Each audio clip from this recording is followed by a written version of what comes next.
The Vexarian raid squad materialized in the human colony storage facility at 0300 hours, their phase shift technology rendering them invisible to standard sensors. Squad leader Krexval surveyed the warehouse through his 4 eyes, mandibles clicking in satisfaction. The humans slept, unaware that their medical supplies would soon belong to the Vexarian Empire. "Remember," Krexval whispered to his team, "Deathworlders are dangerous when confronted. Take everything valuable and leave before they wake."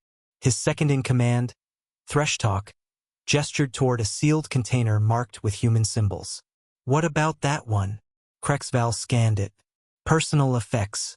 Ship logs indicate it belongs to the colony administrator, Margaret Thompson.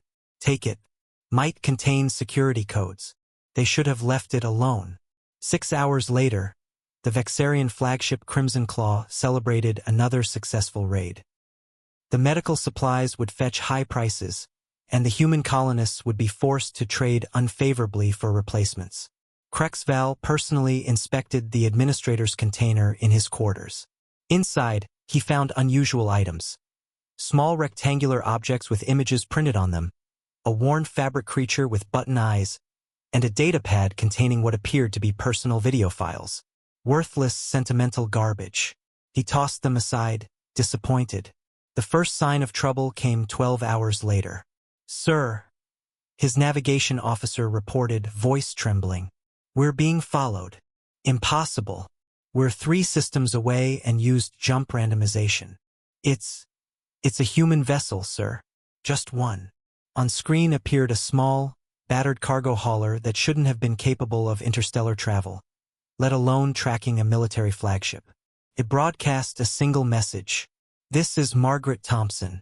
You have something that belongs to me." Krexval laughed. "One human in a cargo ship? Ignore her."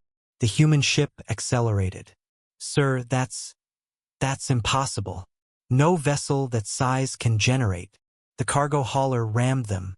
Not fired upon. Not threatened. Margaret Thompson had strapped a jury-rigged faster-than-light drive to a reinforced cargo hauler and turned her ship into a kinetic weapon. The Crimson Claw's shields crumpled like paper. As Vexarian crew scrambled to respond, boarding pods punched through their hull. But instead of a strike team, only one figure emerged in scarred power armor 2 generations out of date. Margaret Thompson stood in their breached corridor, magnetic boots clamped to the deck, holding an obsolete projectile weapon. "You took my daughter's photos," she said quietly. Krexval's security forces surrounded her, 30 trained soldiers against 1 human. They never stood a chance. Margaret moved like gravity itself had given her permission to break physics. In Earth-standard gravity, humans were formidable. In the lighter Vexarian environment, she was unstoppable. Bodies flew, weapons shattered. She walked through plasma fire like rain, her outdated armor somehow deflecting shots that should have vaporized her. "Her teddy bear," Margaret continued, breaking a soldier's arm with casual indifference. "My husband made that before he died." She carried it through 6 colony worlds. Krexval retreated to his quarters, frantically grabbing the container. Maybe he could negotiate.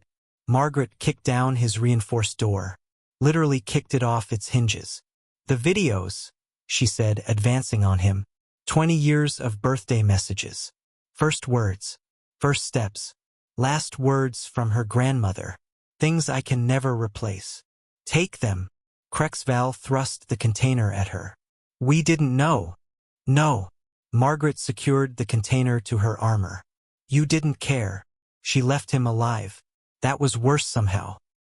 The entire galaxy would know that 30 Vexarian soldiers couldn't stop one middle-aged human administrator.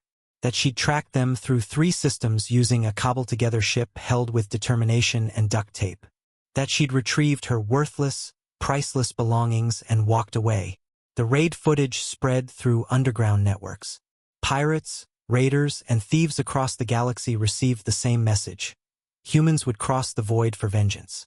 They'd break physics for family. They'd fight armies for memories. And God help you if you took something they couldn't replace. Margaret Thompson returned to her colony with her daughter's photos, her late husband's handiwork, and her family's memories. the Vexarian Empire never raided human settlements again. Sometimes the most valuable things have no price. Humans understood this.